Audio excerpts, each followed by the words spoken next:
Hey guys, welcome to another episode of the Get Coached podcast. If you're new, welcome. You know the drill. Remember to subscribe and to hit the notification button so that you don't miss out on any of this juice, okay? So, for the next couple of episodes, I want us to focus on immigration. It might not be a series, however, because it's quite difficult to organize diaries with other adults. People are busy, okay? But we will get started with that today. Our next guest is Miss Yvonne Mudzami. Professionally, she is a chartered accountant, a CASA, and she has a world of experience with immigration, living and working overseas. So she's going to coach us on how to go about doing this and just give us some nuggets on life overseas in these two countries that she's lived in. All right, let's get started. I welcome Miss Yvonne. Thank you for having me. Just a little bit about myself. Oh, guys, I'm sorry. I'm a chartered accountant. I'm absolutely passionate about traveling and exploring different cultures. I absolutely enjoy charity work. I think as a person, that's what really drives me. So nice. Yeah, so I think coming here to discuss this topic is really aligned to what I'm passionate about. Yeah, helping other people. Thank you, Miss Yvonne. So to kick things off, you've had experience living in Ireland, the UK. So I just wanted you to coach us for somebody who's looking into immigrating, going elsewhere to live. Where do you even start? Okay, so I guess let me use my experience. let me use my experience, and I'll also draw from experiences of other people. So I think with me, because I'm a chartered accountant and it was a critical skill in Europe, it was really easy for me to get a job. A recruiter from Gap Placement approached me probably 2 years before I accepted the offer, and they were like, oh, we have this opportunity. They had opportunities in Australia, Ireland, and the UK. And at that time, I wasn't ready to migrate. So at that time, I was just like passionate about traveling. So I was traveling. And then 2 years later, again, they contacted me. And at that point in time, I was ready for change. Yeah. You know, I felt like I needed something different. I felt like I was stagnant. And I just felt like maybe this was, you know, the growth I needed, or, you know, the change I needed in my career and in my personal life. So it was a really simple process because once they approached me, they prepped me for the interview, because the people from Dublin at that time, they only had opportunities in Ireland. They didn't have opportunities in other countries. So they only had opportunities in Ireland. So then when they approached me, I'm like, okay, now is the right time. I'm gonna do this. You know, I was so excited, you know, getting through the process, like going through it. They prepped me for the interview. The partners from Dublin, EY Dublin, came and they interviewed me, and the interview was great. It was more like a fact chat. Yeah. You know, so it was they really, know you can do the job. so it was really good. So in that essence, I think, you know, for me, the fear came when it was now time to go. And I was like, oh my gosh, I'm leaving everything I know, everyone I know. I'm going to start a fresh life in a completely different country. So, but I was like, okay, you know, this is what I signed up for. This is what I said I wanted to do. You know, I'm not going to know if I don't try. So the visa process was really simple as well. Wait, so before we even get to the visa process, I want to rewind and go all the way back. And that's one of the questions I had, but you mentioned it now. So let me ask this. So if you don't, so one, what are the other critical skills that these guys overseas are looking for? And two, so your experience won't be with someone who just did like a BCom or has other qualifications that are not deemed critical. Is it just for CAs? Or what are the other critical skills, and what about the other guys that haven't done a critical degree, so to say? So from my understanding, it's much easier if you've done degree or education in something that they consider a critical skill, or where there's labor shortage. So anything in the health profession is really in high demand. accounting, doctors, engineers. Okay. For lawyers, you have to write conversion exams. For pharmacists, you have to write conversion exams. Another thing is when you go, like if you go with a partner who's on a critical skill, like the employer will bring your partner with on a spousal visa. So they can work as well. They can work, and they don't need to necessarily work in that profession. It's much easier if you are on a critical skill, and if you're not on a critical skill on a spousal visa and your partner is on a critical skill, that's much easier. That's what I have seen. So there are a lot of opportunities, there are a lot of jobs, and I think also the other thing is, if you, like for instance, I went and I was in audit because that was where the critical skill was. But if I had stayed, let's say, for the whole 5 years and I got a permanent residency, then after that, the market opens for me to do other jobs, because there are lots of opportunities out there. There are lots, like companies are looking for people. It's so crazy that the amount of recruiters that were in my inbox on LinkedIn in the UK was absolutely crazy. But I think one of the limiting factors with some of the companies is they don't do visa sponsorships. So like you'll find it easier when it's a critical skill that companies do the visa sponsorship, because I understand it's quite expensive for the companies to put you on a sponsorship visa, and they do tie you down for a period of time. So I was tied in for 2 years. Only? Okay. I was tied in for 2 years because of the visa they assisted me to get. So so I think it's I feel like just obviously critical skills change, and the list is forever changing and evolving. So I think it's the onus is on the person who's trying to go to just check on the government website and just double check what are critical skills, and then the probability of you finding a job in that sector is. All right, great. Understood. So in terms of costs, who forwards the cost? So you say they sponsor your visa. So what is that cost breakdown? What's on you in terms of the moving, and what's on the company if they are sponsoring you? And do you remember what those costs were? Oh gosh, trying to remember the exact costs. It's very difficult. Ballpark, I'm gonna say, I think for NHS, guys, I might be lying here, but this is a ballpark figure. I think because in the UK there's national health insurance, so you don't necessarily need to have like private medical aid, because the government does cover all your medical expenses, and you get NHS. I think for that one it was probably £1,800.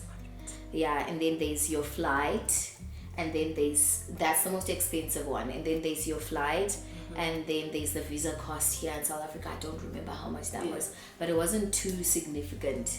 And the flight obviously varies on the time you get the flight, and you know how much excess luggage you add on. I went with 5 bags. So it depends. Wait, who pays that £1,800 for NHS? You pay it yourself. You pay it yourself, but they reimburse you. That's if you're going to the UK. They reimburse you though. Okay. So it's at what point do they reimburse? On arrival. Okay. So they reimburse you on arrival. I think my understanding was historically they used to pay for everything up front, but then there was a trend of all expenses getting paid, and then someone getting cold feet and cancelling, and then they've already incurred all these expenses and there's no recovery for their money. And when I was going to Dublin, there was no NHS cost. So I think it was just mainly my flight, and they covered like my first 2 weeks accommodation.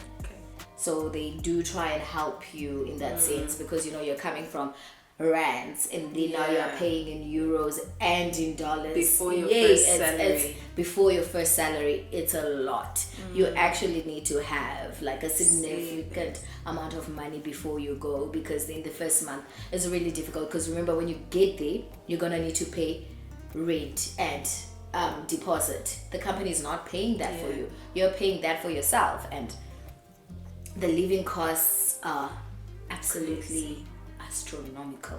I think this is my point, like something I always tell everybody who decides to move is just do your research, look at the costs.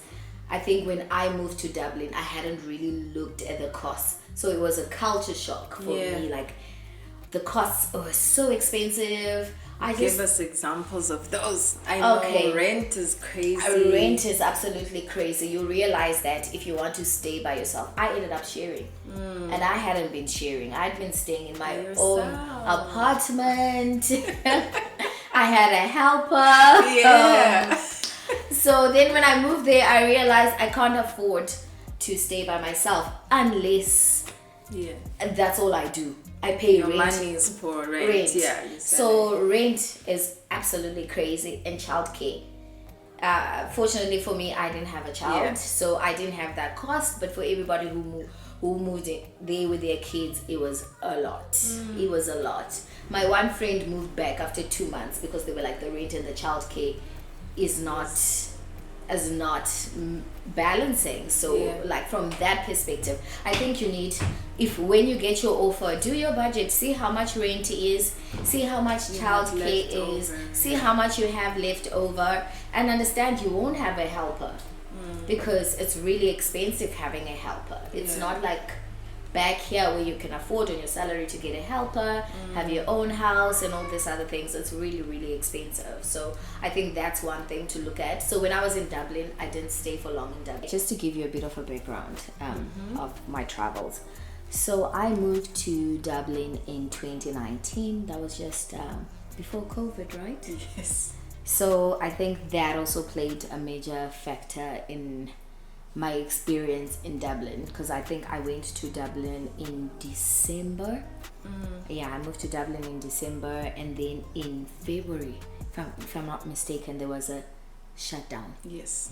Oh yeah. Like a lockdown, like a full lockdown. So started working completely from home, and it felt a bit lonely and isolated. I had made friends. I think the thing with my profession, there were lots of other people who'd also moved from Africa, and the Irish people are really, really friendly and accommodating. So by the time we went into lockdown, I had already made friends. And so the situation is, when you've always been staying by yourself, now you're in lockdown with somebody you don't know.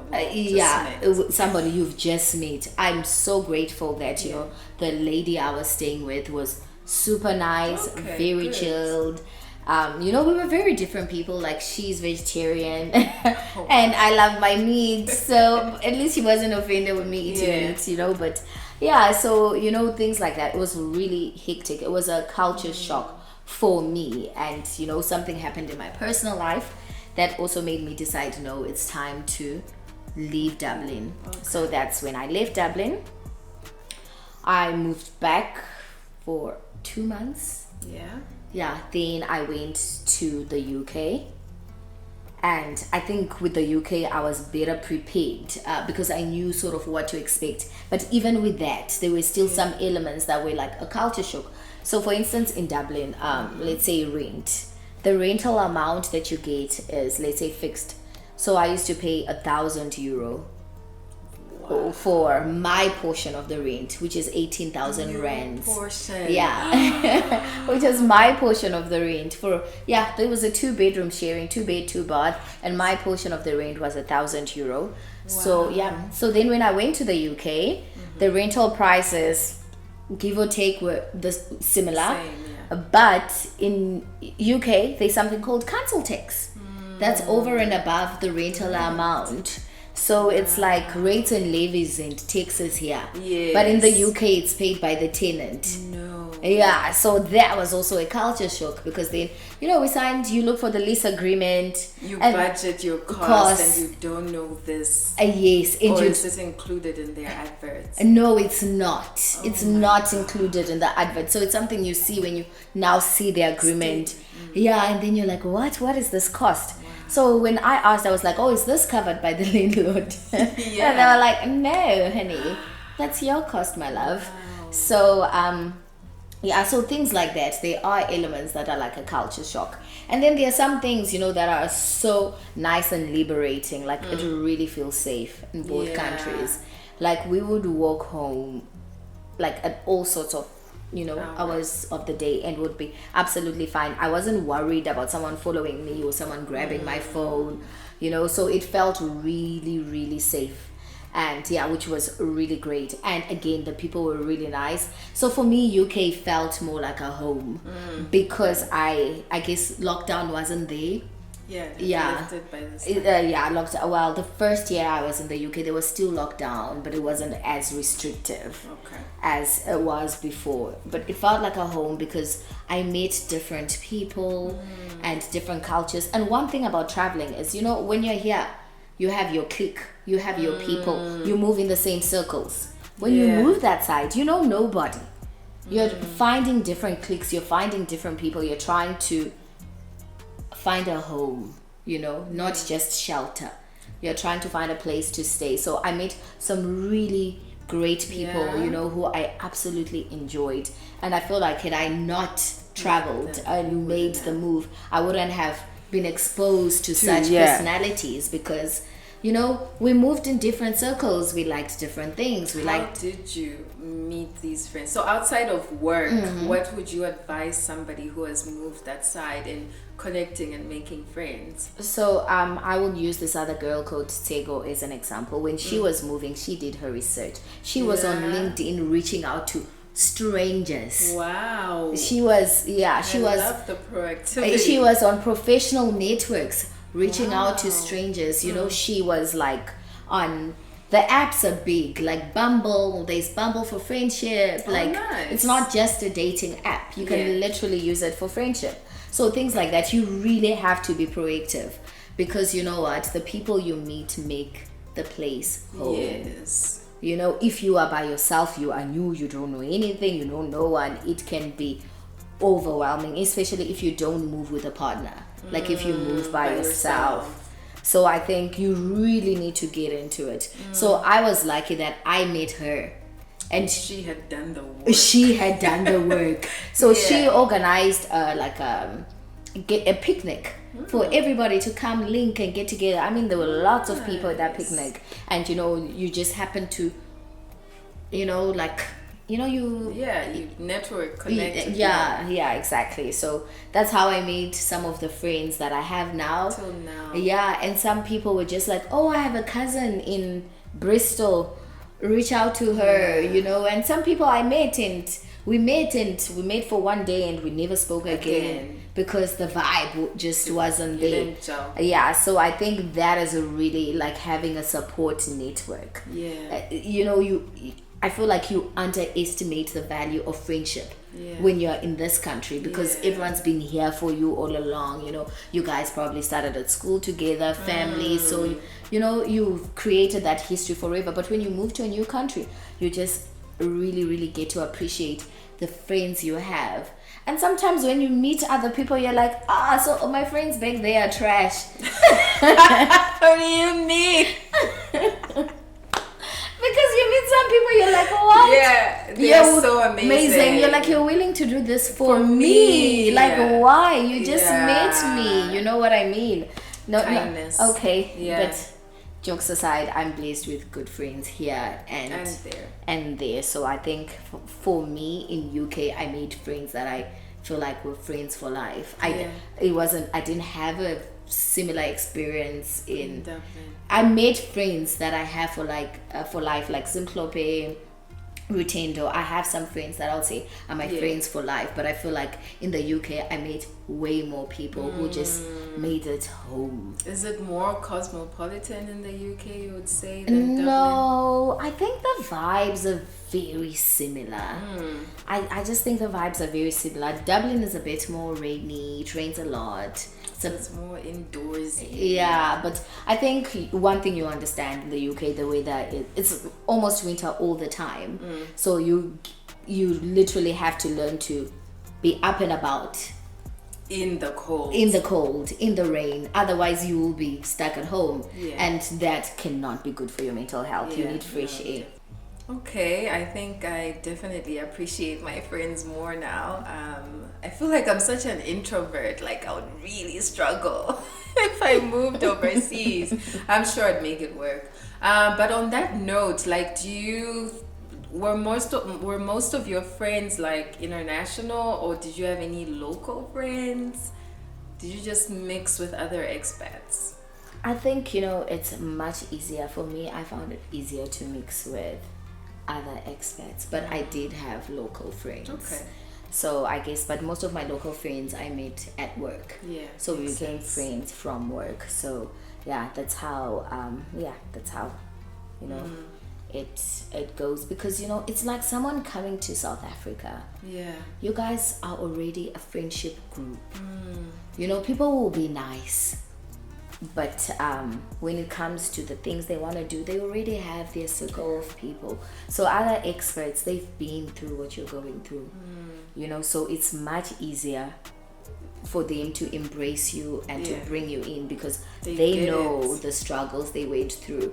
But you know, on that basis, like I knew people who were that, like for instance, when I moved to the UK, I knew people who I knew from South Africa when I moved there. But when I moved there, we weren't friends. Yeah. We didn't communicate. We didn't talk. I made absolutely new New friends. That's yeah. Yeah. So I think it's really where your life's at and where they are at, but you really have to be proactive about integrating with society, because that is really important. It's something you really underestimate, because I guess here you can be an introvert and be in your house, because you know Yeah. Christine's always gonna be there. Yeah. When you need her, she's gonna be there. Yeah. But when you move to a new country, Who are you gonna call? Sasha is not gonna know that you know you are there, or that you need help or whatever, because she has her own set of friends. Yeah. She's been in the UK for 20 years. So I think it's just about you also making the effort. You need to put in the effort. Yeah. Yeah, so it's a very two-sided thing. And yeah, just research the costs. That's my one Yeah. point. Research the costs. Research What the about costs. food, transport? The good thing about transport is, for me, I didn't get a car. In the 3 years that I was there, I didn't get a car. The public transport system is really good. You don't struggle. There are buses, there are trains, they're running consistently. And, you know, on other days, if you're feeling lazy, Uber, Bolt, you know, the usual apps. So I didn't get a car because I feel like I didn't need it. And insurance on cars is really expensive. And there's some extra levies and taxes that they charge that I don't know about, because I didn't have a car. So that was expensive. And then the gas and electricity bills are really high as well. Because coming from Africa, I mean, I want sun. I want warmth. You want it to be warm. Yeah, so the heating. it's always on. So our like gas and electricity bills were tended to be on the high side. So maybe if I put it in rand terms, I would say it's what's about 300 times 300 pounds. Yeah, 300. That's like 6,000. Yeah, so on average 6,000 For an apartment. Yes. Wow. Yeah, a month. Yeah. Yeah. No, And sometimes it would be higher. Yeah, so yeah. And remember, summer is only 3 months.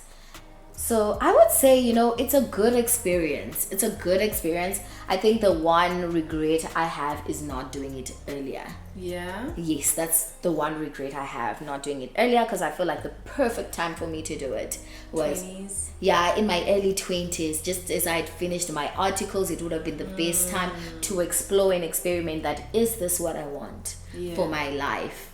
You know, is this what I want for my future? So that, you know, when I'm still very young, I can decide where I want to be. But I feel like because it was something I'd contemplated doing in my past, yeah, I just figured, let me do it. And I'm glad I had that experience. You know, I absolutely loved it. I really missed family. You know, like the family element. I really, really missed it. I really Is that why you came back? Because that's one of the questions I had, is why did you come back?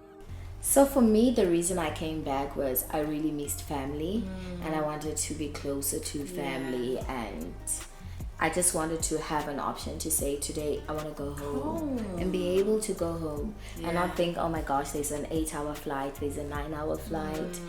And I guess because I moved by myself, it was much easier to up and leave.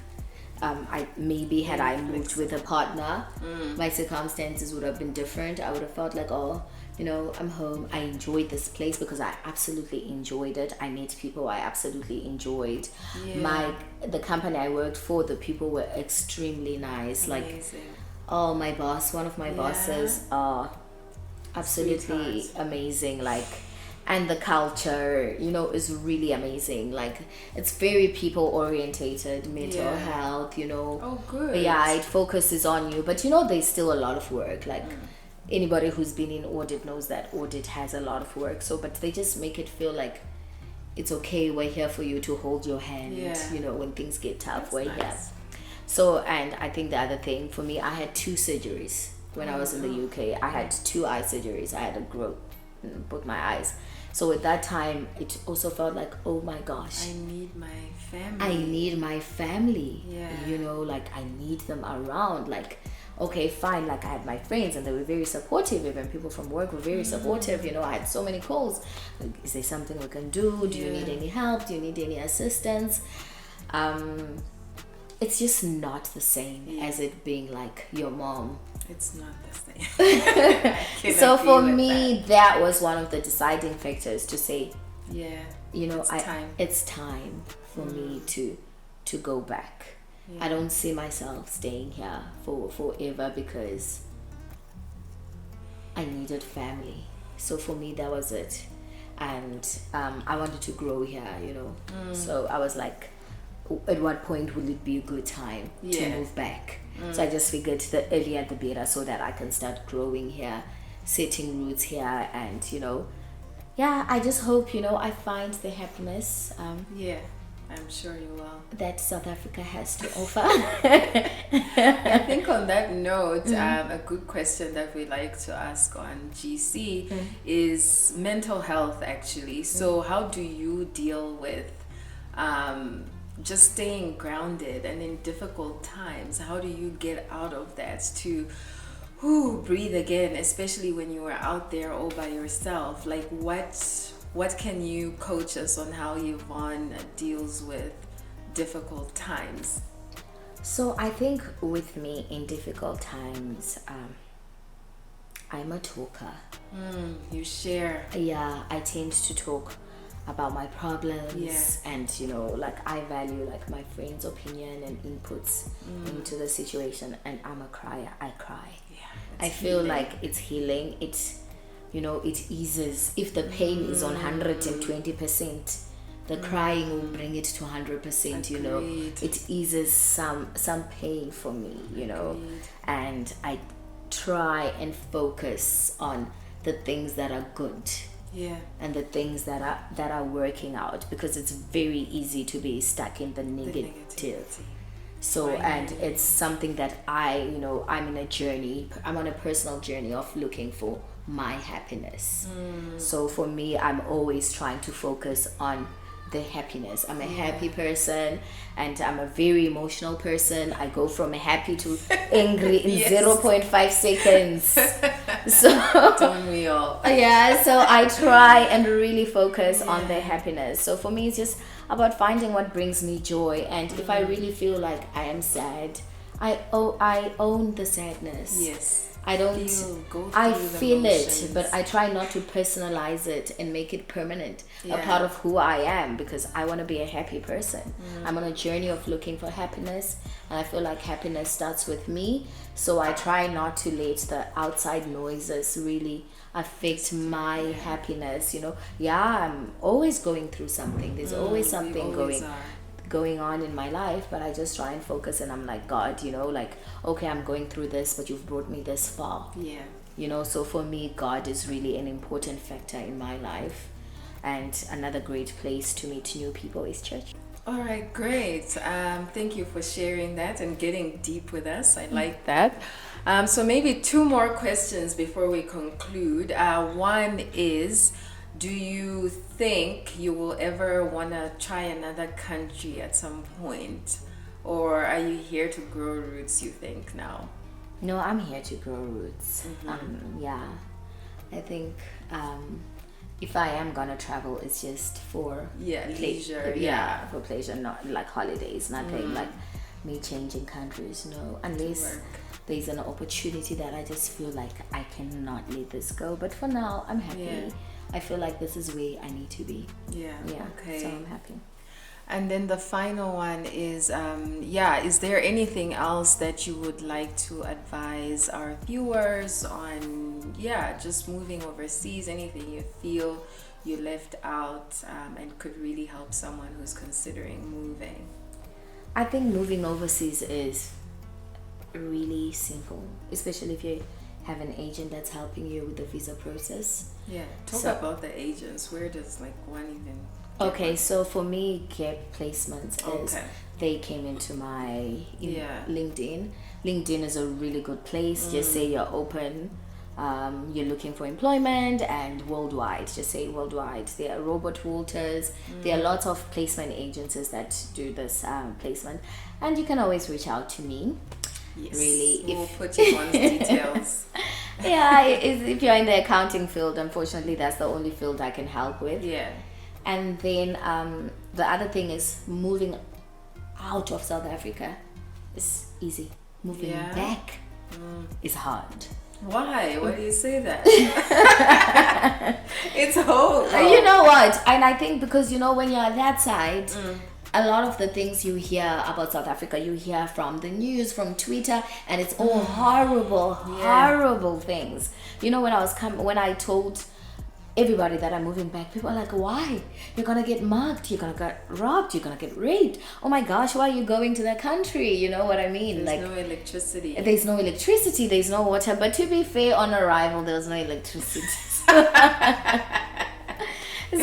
So things like that. So I think the media sensationalizes a lot of things. So when I came back, I had the first few days I was here, I had some level of anxiety. To be fair, they don't want to talk about the nice stuff in the news, right? Yeah. Bad news sells. Yeah, so that it was really, really scary.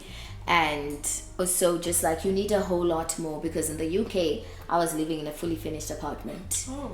I didn't need a car. Yeah. Coming back here, you need furniture, you need a car, so there are lots of moving costs. And for some banks and companies to get financing, you need a 3 months bank statement in the country. I've been here for 7 days. Where am I supposed to get it? Where am I supposed to get a 3 months pay slip from South Africa? So things like that. So you find yourself needing a lot of deposit for things. So I think moving back is so much harder. It has been challenging, but moving out, so easy. Getting set in the UK, so easy. It's just the culture shock of the cost of everything. It's really, really expensive. Everything is expensive. The prices are absolutely crazy. Because when I converted my salary from pounds and euro, and I converted it to rands, I was like, I'm gonna be millionaire vibes. Yeah, I'm gonna be living the best life. But you get there. And I'm like, actually, no. To an extent, depending on what you consider quality of life, I felt like it was a bit diluted. Because then elements I had to share. Even though I didn't need a car, getting a car was gonna be ridiculously expensive as well. So things like that are things that you have to consider. But I guess I say, it all boils down to, for me, it wasn't a terrible experience, because in Dublin I stayed with an absolutely amazing girl, and then in the UK I stayed with an absolutely amazing guy. Amazing. He was absolutely amazing, absolutely understanding. He wasn't weird about anything, and he didn't try anything funny, which was absolutely beautiful. He's literally one of my best friends now. Oh, great. I think one of the things that, from your experience when we talk, is the travel as well, right? I mean, me to fly to an African country, I'm forking out 10K, but you were able to explore Europe and at a fraction of the costs for Africa travel, right? I think that's one of the big benefits, and you going early before you're tied down with family and everything. Yes, no, absolutely. There's ample opportunities to travel. I think just getting the visa though is a bit of a problem, the Schengen visa to travel, because the demand is so high. Everybody can afford to travel. Everybody's traveling. All the experts are traveling. So then once you get your appointment, traveling is so easy. Like, especially if you're not traveling in summer and you're traveling off peak, you can literally get flights for like 30 pounds, 50 pounds. And traveling can be as expensive or as cheap as you want it to be. Yeah, because if you then go and decide you're staying in the Four Seasons, obviously it's going to be expensive when you choose your accommodation. And like some people even stay in backpackers, which makes it really, really cheap. So like traveling can be and it's easily accessible. Like you can wake up and be like, oh, today I feel like going to Scotland, and just like I'm in Scotland. Yeah, so traveling is really, like, I traveled a lot. And maybe just one final question that I forgot to ask. When all these recruiters were in your LinkedIn, when you're in Dublin, moving to the UK, are they coming for opportunities in Dublin, or is it all over Europe? Like, what are they asking you? Where are they asking to place you? So when I was in Dublin, they were looking for Dublin placement jobs. So I think actually going to Dublin is easier, because after 2 years you get a STEM 4, which allows you to get a job anyway. It's not a sponsored visa. And so Dublin, if you're looking to just maybe access to get into the country via your critical skills, stay there 2 years, they sponsor your visa. After that you're good to get in other jobs. And then in the UK it's 5 years. After 5 years then you get your permanent residency. After your permanent residency you can get another job. There are still opportunities to get other jobs, like some companies will sponsor you. So it just depends how proactive you are about looking for a job. And it's a long game, you know. So when I was in the UK, they were looking for placements in the UK. It's when I was in South Africa that they were looking for placements all over the world. That's when I got offers from all over the world. Like Australia, Canada. Like right now Canada is on a big recruitment drive. So actually if you're going to Canada, one of my friends actually got permanent residency before he even moved to Canada. But he has to stay for 18 months in Canada to make it valid. So it's so crazy. Like there are so many opportunities out there. Like if you're looking to travel and explore the world and just see if you fit in there, or if that's where you want to be. Like I feel like do it now. Don't wait for tomorrow. There's no greater time than the present. So do it now. Like pick your bags and leave. I love You're not a mountain. Up and leave. If you go there and you don't like it, move back. You can go, exactly. Nothing is tying you down. You're not stationary. Explore. Like have no regrets. I love that. That's a perfect way to end off this episode. Thank you, Miss Yvonne. You heard it, guys. No regrets. Pack your bags and go. Thank you. Bye. That's it for that episode. I hope you enjoyed it and that you learned something. I certainly did. And we are going to link Miss Yvonne's Instagram profile in the description box so you can hit her up in her DMs. Thank you, Miss Yvonne, for volunteering to coach our GC gang on how they can go about doing this if they have further questions. Well, folks, we are going to continue the series next week. We hope to see you again, and thank you so much for watching. And we'll see you next week. Have an awesome, awesome week. Bye.